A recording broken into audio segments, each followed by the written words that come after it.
Hey peeps, it's Tripl-L and welcome to the first of 3 videos that I will be making covering the idea of the Alolan forms, the regional variants, and then the videos looking specifically at the mechanisms of how the Alolan forms are happening or speculating on how they're happening. It's gonna be a fun time.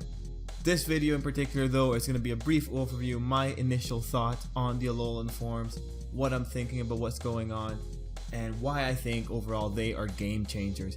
And guys, let's face it, they are game changers. Have you seen Vulpix?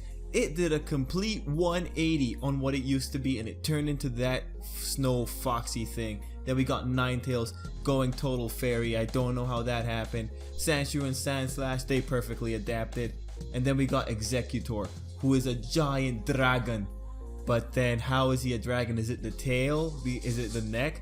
The bio says that the neck is a weakness. Is that what they're saying? Like now it's more liable to be frozen? Is that what makes it a dragon typing? I don't know, man. That's not, I don't know how that happened. You know, that'll be for a later video. That'll be for one of the later videos. Anyway, yeah, so there'll be overall 3 videos. This one, which is more talking about the general idea of it. The second one will be looking specifically at Vulpix and Sandshrew. The third one will be looking specifically at Exeggutor. And then finally, it'll all be topped off with a Pokemon top 10. More like a top 7, top 10 on which Pokemon I think deserve to get an Alolan form. The point of these videos is to make them fast, easy, and friendly. And then you guys can just go through the videos and see what you like.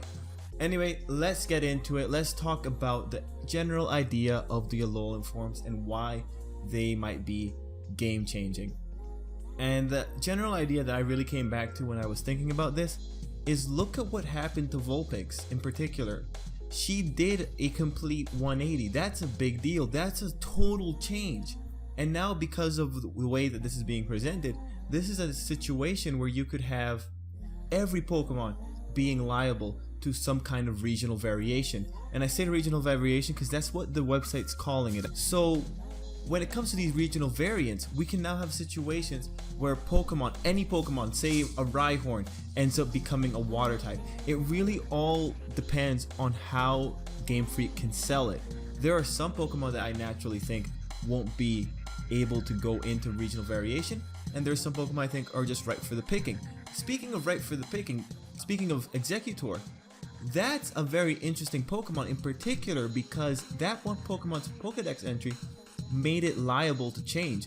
The Pokedex entry for Ruby, I believe, stated that Exeggutor flourishes in places that have a lot of sunlight, that they're likely to grow extra heads. So Exeggutor was already established as a Pokemon that's liable to environmental changes.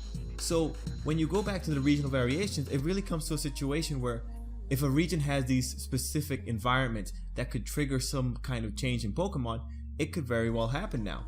And this is a game changer because it just gives Game Freak more freedom in how they revisit old Pokemon. We have Mega Evolutions, we had Primal Reversions, and now we have regional variants. And it could happen to any Pokemon, and that's a big deal. There's also a very strong chance that regional variants, to this degree, is stuck in Alola, because this might be Alola's selling point as a generation. Who knows? It's really hard to tell. Will the Alolan regional variants get out of this generation? I don't know, man. How is this going to work in a generation where we aren't in Alola? How are we going to get these regional variations? Are they effectively new Pokemon? Are they going to be treated as such?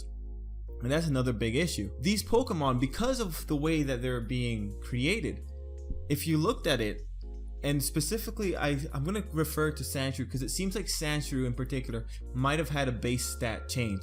When you look at the typing, when you look at the abilities, when you look at the possible stats, and you didn't know the aesthetic designs of these Pokemon, wouldn't you be kind of tempted to call them new Pokemon?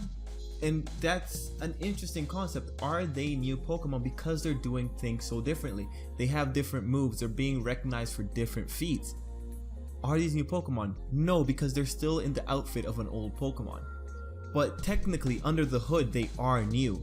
So that's also a very interesting way of presenting new Pokemon.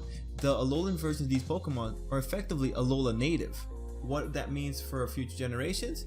We might not get these Alola versions occurring naturally in next generations. These might be something that's exclusive to this generation. So that kind of ups their rarity and their value just a little bit.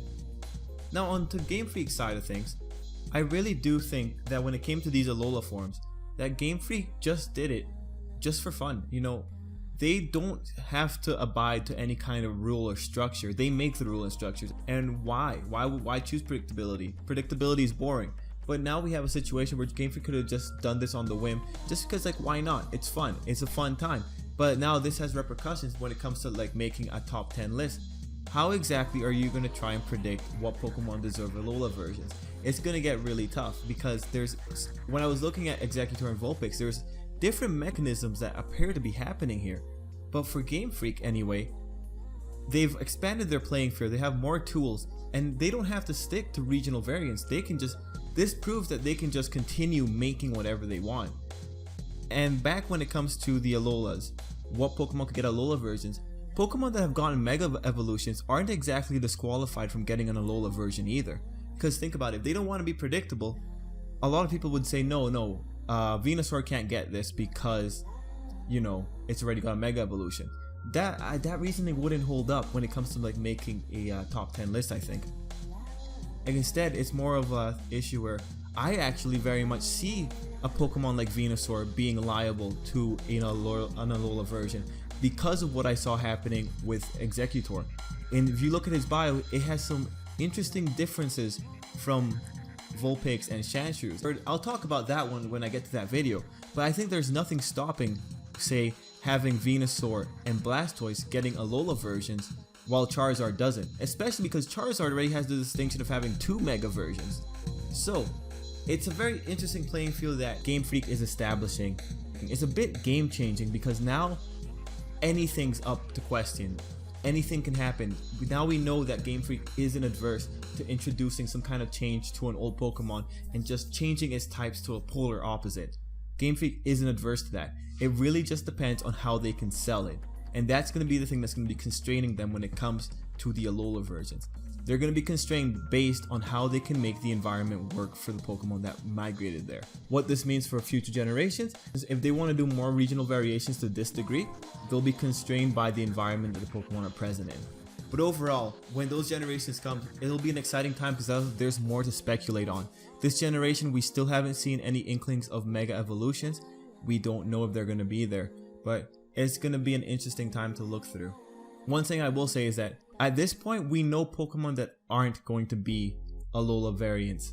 We've already seen it, and if you look at the trailer, you can make that case. We know that Pokemon like Slowpoke aren't going to get an Alola version because we've already seen Slowpoke in action. Charizard most likely isn't getting an Alola version because we've already seen Charizard in action. So far, we've only seen Generation 1 Pokemon.